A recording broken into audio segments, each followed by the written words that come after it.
রহমান রাহিম। সকল প্রশংসা আল্লাহ তাআলার জন্য।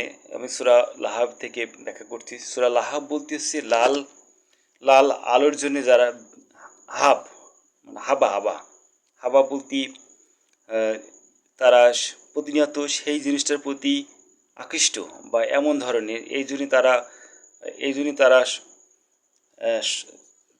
ধরনের খারাপ কাজ কুকাজ বা অকৈত্য কাজ অকর্ম এ ধরনের কাজের সাথে যারা লিপ্ত, অর্থাৎ এই ধরনের খারাপ কাজের সাথে সবসময় লেগে থাকে বা এই ধরনের সব থেকে হবে, অর্থাৎ লাল লাল কোনো জিনিস সব লাল কোনো খারাপ জিনিসের উপরে আকৃষ্ট হয়ে সেই প্রতিনিয়ত সেই কাজের উপরে করতে থাকে বা লেগে থাকে, প্রতিনিয়ত খারাপ কাজ করতে থাকে, অকাজ কুকাজ যত ধরনের কাজ আছে এই ধরনের ব্যক্তিদেরকে বলা হয় লাহাব। অর্থাৎ লাল আলোর জন্যে যারা প্রতিনিয়ত লেগে থাকে হাবার মতন বা গুবার মতন বা দেখা যায় যে পাগলের মতন, এই ধরনের লোকদেরকে বলে লাহাব। তা লাহাব শব্দটা এই শব্দ থেকে লাহাব শব্দ আসছে ধ্বংস শব্দটা ধসে যাওয়া, ধসে পড়া, আস্তে আস্তে ধীরে ধীরে ধসে পড়া বা ধ্বংস হয়ে যাওয়া, এইটাকে ধ্বংস শব্দ থেকে আসছে। উপার্জন শব্দটা আসছে উপুড় করে দেওয়া, উপুড় হয়ে যে অর্জন করে সেটাকে উপার্জন বলে। উপুড় করে উপরের দিকে তাগিয়ে হোক বা উপুড় করে কোনো খারাপ কিছু করে হোক, যেগুলো অর্জন করে বা সেই কাজগুলো বা সেই কর্মগুলো বা সেই আয় করা কে উপার্জন বলে।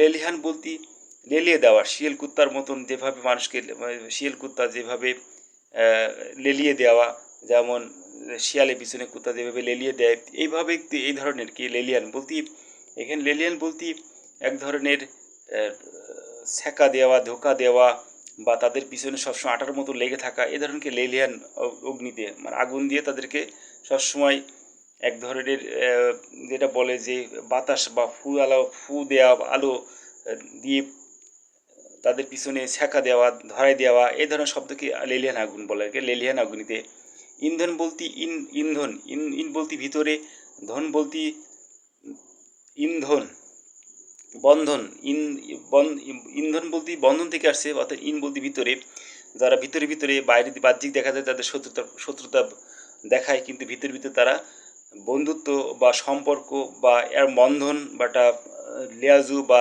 যুক্ত হওয়া, এমন ধরনের শব্দ থেকে ইন্ধন শব্দ আসছে। অর্থাৎ গলাদেশে পাকানো রজ্জু, গলাদেশ মানে গলায় পাকানো দড়ি, মানে পাকানো বলতে পেঁচানো দড়ি।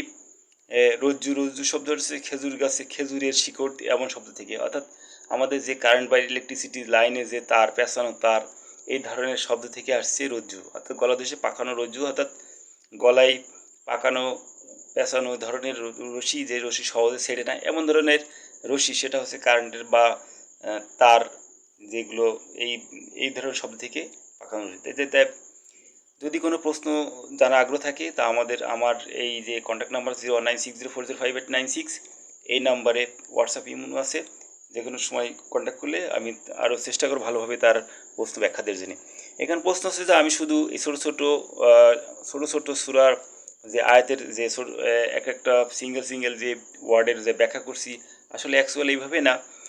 বিষয়টা হচ্ছে যে প্রত্যেকটা সূরার এটা পড়ার পরে তার প্রত্যেকটা আয়াত অনুযায়ী বা প্রত্যেকটা সূরার যে ব্যাখ্যা দিলে এটা পরিষ্কার হয়ে যায়। ছোটো ছোটো সূরাগুলো পুরোপুরিভাবে তার ব্যাখ্যা দিতে পারলে সব থেকে সহজ এবং বোঝার জন্য সুবিধা। তা আমি এর পরবর্তীতে এগুলো কিছু সূরা ছোটো ছোটো শব্দর ব্যাখ্যা দেওয়ার পরে এরপরে পুরো সূরাটার ব্যাখ্যা দেওয়ার চেষ্টা করব।